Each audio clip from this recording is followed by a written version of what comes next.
ഗാന്ധിജയത്തിന് മുന്നോടിയായി നടന്ന മന്ത്രിസഭാ യോഗത്തിലാണ് ഫ്ലെക്സ് നിരോധിക്കുന്നതിനും പ്ലാസ്റ്റിക് നിയന്ത്രിക്കുന്നതിനുമായി നിയമനിർമ്മാണം നടത്താൻ തീരുമാനിച്ചത്. എന്നാൽ ആദ്യഘട്ടത്തിൽ ഫ്ലെക്സ് കടയുടമകളും തൊഴിലാളികളും പിന്നീട് രാഷ്ട്രീയക്കാരും എതിർപ്പുമായി രംഗത്ത് വന്നു.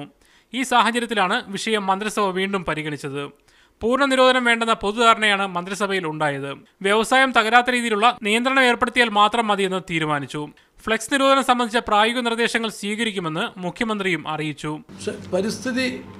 ഇതുമൂലം ഉണ്ടാകുന്ന പരിസ്ഥിതി പ്രശ്നം കണ്ടില്ല എന്ന് ഗവൺമെന്റിന് ഒരിക്കലും നടിക്കാൻ സാധ്യമല്ല. അതേസമയത്ത് ഇത് സംബന്ധിച്ച് പറയാനുള്ളവരുടെ അഭിപ്രായങ്ങൾ കേൾക്കാനും ആ അഭിപ്രായങ്ങളിൽ പ്രായോഗികമായ ഏതെങ്കിലും നിർദ്ദേശങ്ങളുണ്ടെങ്കിൽ അത് ഉൾക്കൊള്ളുന്നതിന് ഗവൺമെന്റ് എതിരല്ല.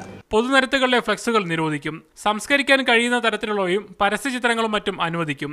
മുഖ്യമന്ത്രി, മന്ത്രിമാർ തുടങ്ങിയവരുടെ ചിത്രങ്ങളുള്ള ഫ്ലെക്സുകളും അനുവദിക്കില്ല. നിയന്ത്രണം സംബന്ധിച്ച് ചർച്ചകൾ നടത്താൻ മന്ത്രിമാരായ ആര്യാടൻ മുഹമ്മദ്, തിരുവഞ്ചൂർ രാധാകൃഷ്ണൻ, മഞ്ഞളാംകുഴി അലി തുടങ്ങിയവരെ മന്ത്രിസഭ നിയോഗിച്ചു. മീഡിയ 1 തിരുവനന്തപുരം.